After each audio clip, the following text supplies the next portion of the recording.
प्रक्रिया कौन जे आलोक प्रक्रिया द्वारा गछ तार खाद्य प्रस्तुत करें तो किपरि करें ना गछ तार चेर साहाय्य खनिज लवण और जल नहीं थाए आउ कौन वायु जो अंगारकाम्ल गैस नहीं थाए कहा द्वारा ना पत्रर स्तंभ साहाय्य से नहीं थाए ताकू नहीं श्वेतसार जातीय खाद्य प्रस्तुत करें और ग्लूकोज अम्लजान गैस प्रस्तुत करें तो से जिते खाद्य प्रस्तुत कर सारी से कौन आ फेराई नहीं पार केबे नुहे ताहले यह रासायनिक परिवर्तन ताहले आमे जो गुड़िक भौतिक परिवर्तन नुहे ताकू छक चिन्ह दबा जो गुड़िक भौतिक परिवर्तन अटे आमे राइट चिन्ह देबा ताहले एटाक भौतिक परिवर्तन नुहे आमे छक चिन्ह दबा।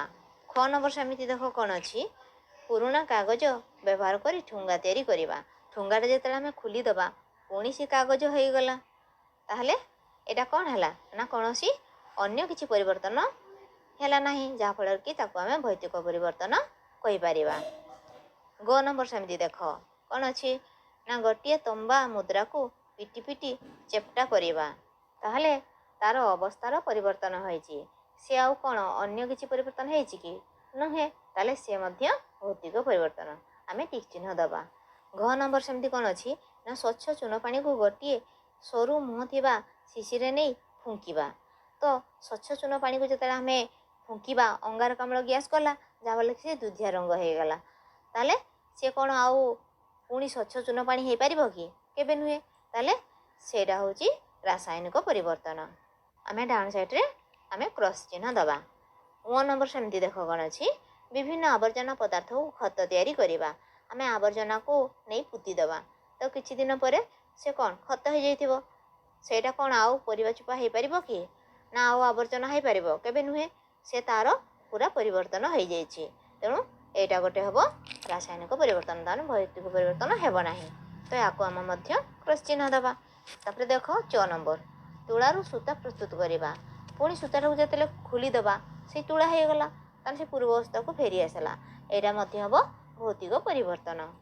2 नंबर देख कौन अच्छी निम्नलिखित परिवर्तन गुड़िक मध्यरु केउंटी भौतिक किंतु अप्रत्यावर्ती। क नंबर देख आइसक्रीम तरली जीवा ताहले देख आइसक्रीम तरली जीवाटा कौन है तो सेटा कौन पूरा पानी हो गला तार अवस्था रे परिवर्तन आसला तेणु एटा कौन ना भौतिक परिवर्तन कहीं ना पुणी तार किछि खाली अवस्थार परिवर्तन होइछि आउ देख सेटा को जानिबा आमे प्रत्यावर्ती ना अप्रत्यावर्ती तो सेटा को पुणी जदि आउ थरे आमे फ्रिज रे रखिदेबा पुणी आइसक्रीम हो जिवो ताले एटा को अप्रत्यावर्ती हेबो नाही कौन हेबो ना प्रत्यावर्ती। ख नंबर कौन अच्छी ना चाइना माटी तैयारी फुलदानी भांगी जीवा तो चाइना माटी जिते फुलदानीटा भांगी जाऊँगी ताले आमे कौन ना से माटीटा पाई पारुची कि फेरी पाऊनी तो यहाँ गोटे हम कौन ना अप्रत्यावर्ती तो किंतु तार अवस्थार जेहेतु परिवर्तन होइछि जे चाइना माटी तैयारी फुलदानीटा भांगी जाइछि तो यहाँ कौन हम ना भौतिक परिवर्तन मध्य हेबो।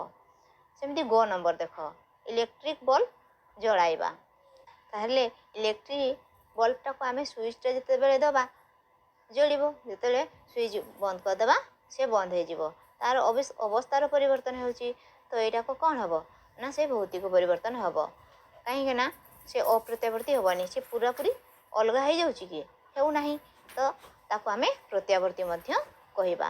घ नंबर से देख लुहा कंटारे कणकी लागिबा एटा को जानिछ तो लुहा कंटारे कणकी लागिबा गोटे रासायनिक परिवर्तन कोटा हला गोटे अप्रत्यावर्ती जे चाइना माटी तैयारी फुलदानी भांगी जीवा। देख 3 नंबर कौन अच्छी गोटे काठ गोड़ को छोट छोट करी काटी जलाइबारे दुईटी भिन्न भिन्न परिवर्तन होता है दुईटी कारण सह बुझाऊ कही ताले कौन लिखा ना काठ गोड़ को छोट छोट करी काटिले नूतन पदार्थ सृष्टि हुए नहीं तेणु यह भौतिक परिवर्तन यह को जाड़िले यह जड़ी अंगार रे परिणत हुए ताहा अप्रत्यावर्ती और नूतन पदार्थ सृष्टि हुए यह रासायनिक परिवर्तन। 4 नंबर निम्नलिखित असमतुल रासायनिक समीकरण गुड़ी को समतुल कर कही देख क नंबर देख ये जो समीकरण अच्छी या आम समतुल करवा तो या कौन कहवा ना प्रतिकारक कहवा आटा हूँ एपटे हूँ उत्पादक जिते आम समतुल करवा ये जो तीर चिन्ह अच्छी ता बदल में ଏଠି ସମାନ ଚିହ୍ନ ଦିଆଯିବ। ଠିକ୍ ଅଛି। ତ ବର୍ତ୍ତମାନ ଦେଖିବା ଆମେ ଏଇଟା କ'ଣ ଅଛି ନା ସୋଡ଼ିୟମ୍। ସୋଡ଼ିୟମ୍ କେତେ ଅଛି ଗୋଟେ ଅଛି। ଏପଟେ ସୋଡ଼ିୟମ୍ ଦୁଇଟା ଅଛି। ଏପଟେ ଦେଖ ଅମ୍ଳଜାନ କେତେ ଅଛି ଦୁଇଟି ଅଛି। ଏପଟେ ଅମ୍ଳଜାନ ଗୋଟିଏ ଅଛି। ତାହେଲେ ଏପଟେ ଯେ ଗୋଟିଏ ଅଛି ଆମେ ତାକୁ କ'ଣ ନା ସମାନ କରିବା ନା। ଯେଉଁ ଏଠି ଗୋଟେ ଅଛି ତ ଏଠି 2 ଲେଖିଦେବା। କାହିଁକି ନା ଏପଟେ ଦେଖ ଏଠି ଅମ୍ଳଜାନ ଦୁଇଟା ଅଛି ନା ତେଣୁ ଏପଟେ ଏଠି 2 ଲେଖିବା। ଦେଲେ 2ଟା ହେଇଗଲା। ତ ଏଠି ସୋଡ଼ିୟମ୍ 2 ଥିଲା ଆଉ 2 ହେଇଗଲା କେତେ ହେଇଗଲା 4। ତାହେଲେ ଏପଟେ ଆମେ ଏଠି 4 ଲେଖିବା। ତାହେଲେ ଏପଟେ ଦେଖ ସୋଡ଼ିୟମ୍ ମଧ୍ୟ 4 ହେଇଗଲା। ଏଠି ମଧ୍ୟ 2 ଦୁणे ଏଇଟା 4 ସୋଡ଼ିୟମ୍ 4ଟା ହେଇଗଲା। ଦେଖ ଏଠି ଅମ୍ଳଜାନ 2 ଥିଲା ଏଠି 2 ହେଲା କେତେ 4। ଏଠି ତାହେଲେ କେତେ ଅଛି 2 ଅଛି। ଦେଖ ଏଠି ତାହେଲେ ସୋଡ଼ିୟମ୍ ଦେଖ 4ଟି ହେଇଗଲା। ଏଠି ମଧ୍ୟ 2ଟା ଥିଲା ଆଉ ଆମେ ଏଠି 2 ଲେଖିଲେ କେତେ ହେଇଗଲା 4ଟା ହେଇଗଲା। ଏଠି ଦେଖ ଅମ୍ଳଜାନ ଏଠି 2ଟା ଥିଲା ଏଠି ଗୋଟେ ଥିଲା। ତାହେଲେ ଏଠି ଆମେ 2 ଲେଖିଦେବା ଏଠି ବି 2 ହେଇଗଲା। ତାହେଲେ ସମାନ ହେଇଗଲା। ତ ବର୍ତ୍ତମାନ ଆମେ ଏଠି ଲେଖିଦେବା କେତେ ନା 4Na + O2 = 2Na2O ହେଲା। ତାପରେ ଦେଖ ଖ ନମ୍ବର। ଦେଖ ଖ ନମ୍ବର ଯେଉଁ ଅଛି ଏଇ ସମୀକରଣରୁ ଆମେ ସମତୁଲ କରିବା। ତ ପ୍ରଥମେ ଦେଖ ନାଇଟ୍ରୋଜେନ କେତେଟା ଅଛି ନା 2ଟି ଅଛି। ଏପଟେ ବି ମଧ୍ୟ ନାଇଟ୍ରୋଜେନ 2ଟି ଅଛି। ତାପରେ ଦେଖ ମ୍ୟାଗ୍ନେସିୟମ୍ ଏପଟେ ଗୋଟେ ଅଛି ଏପଟେ 3ଟା ଅଛି। ତାହେଲେ ଏପଟେ ଆମେ ଏଠି 3 ଲେଖିଦେବା। ଦେନ୍ 3ଟା ମ୍ୟାଗ୍ନେସିୟମ୍ ହେଇଗଲା। ତାହେଲେ ଆମେ ବର୍ତ୍ତମାନ ଦେଖ ଆମେ ସବୁ ସମାନ ପାଇଗଲେ। ବର୍ତ୍ତମାନ ଲେଖିଦେବା 3Mg + N2 = Mg3N2। ତାହେଲେ ସମୀକରଣଟି ସମତୁଲ ହୋଇଗଲା। ତାହେଲେ ଗ ନମ୍ବର ଦେଖ କ'ଣ ଅଛି ନା ଏପଟେ ଦେଖ ନାଇଟ୍ରୋଜେନ କେତେଟା ଅଛି 2ଟି ଅଛି। ଏପଟେ ନାଇଟ୍ରୋଜେନ ଗୋଟିଏ ଅଛି। ଏପଟେ ଦେଖ ହାଇଡ୍ରୋଜେନ କେତେଟା ଅଛି 2ଟି ଅଛି। ଏପଟେ କିନ୍ତୁ 3 ଅଛି। ତାହେଲେ ଆମେ କ'ଣ କରିବା ନା ଏଠି ଦେଖ ଆମେ 3 ଲେଖିଦେବା। ଦେଲେ ଏଠି କେତେଟା ହେଇଗଲା 3 ଦୁणे 6 6ଟି ହେଇଗଲା।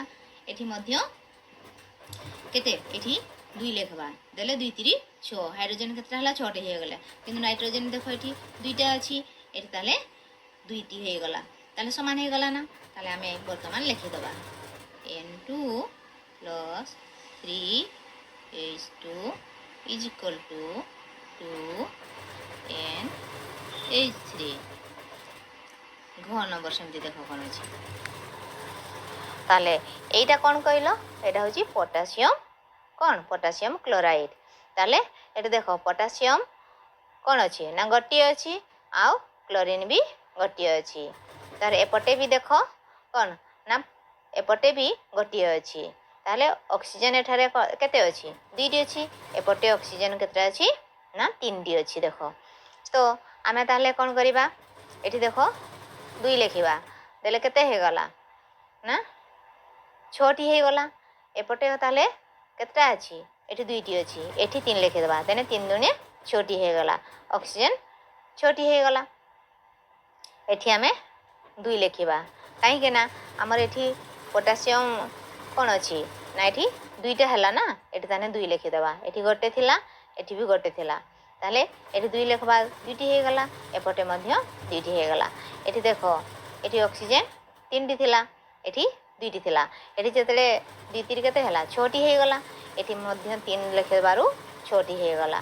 ତାହେଲେ ବର୍ତ୍ତମାନ ଆମେ ଲେଖିଦେବା ସମତୁଲ ହୋଇଗଲା 2KClO3 = 2KCl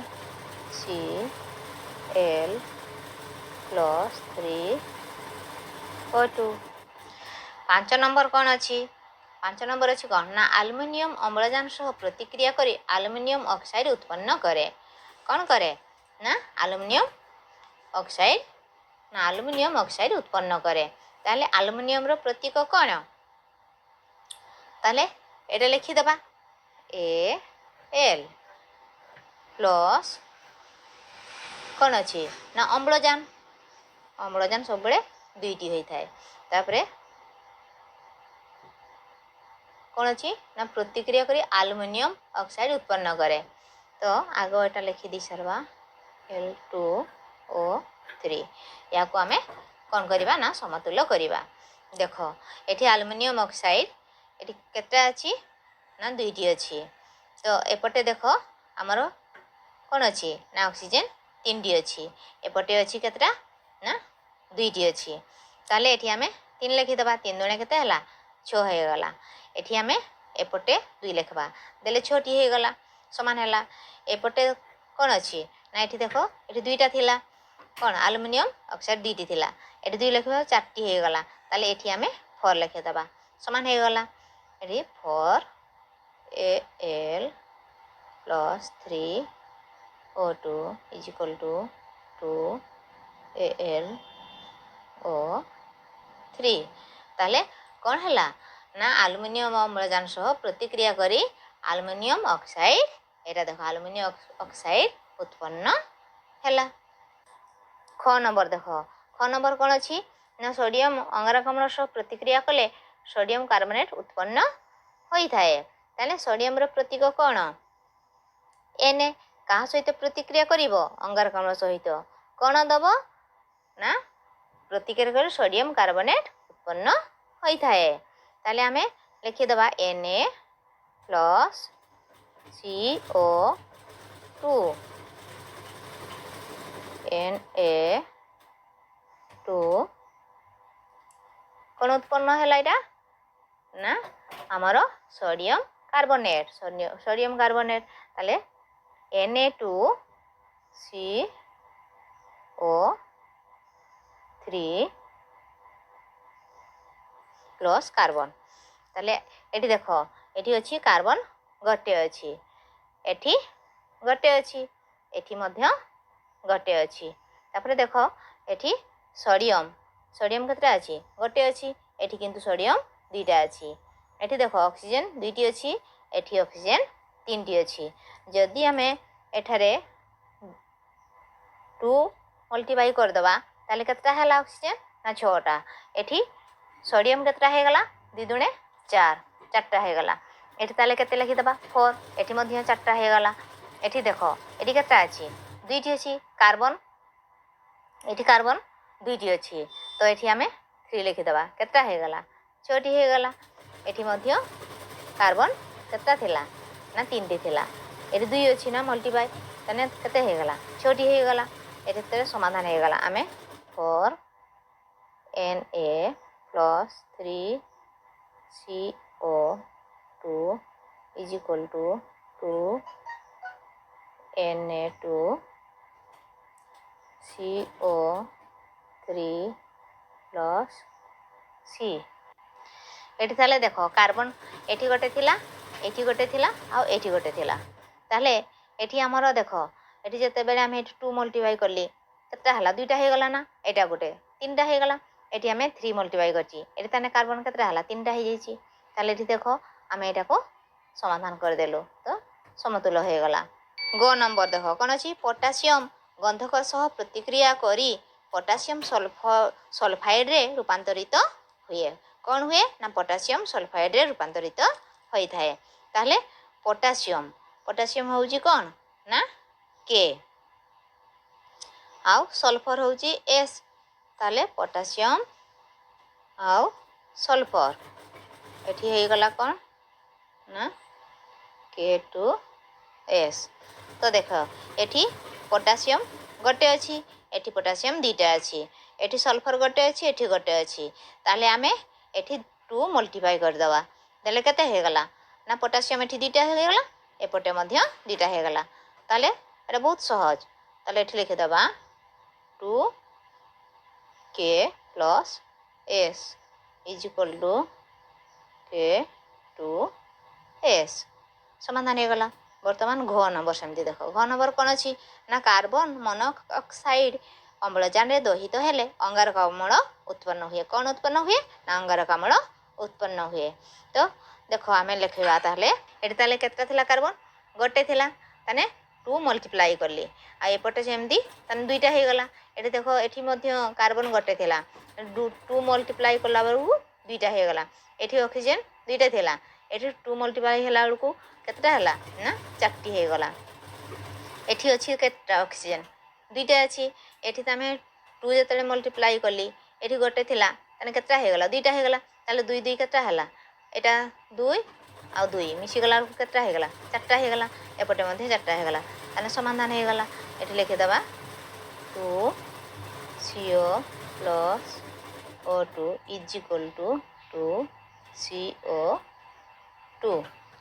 6 ନମ୍ବର ତାହେଲେ ପ୍ରଶ୍ନ କ'ଣ ଅଛି H2 ପ୍ଲସ୍ 1/2 O2 ତାପରେ କ'ଣ କହିଛି ନା H2O ସମୀକରଣଟି ଠିକ୍ କି ଭୁଲ ଯଥାର୍ଥତା ସହ ବୁଝାও କହିଛି।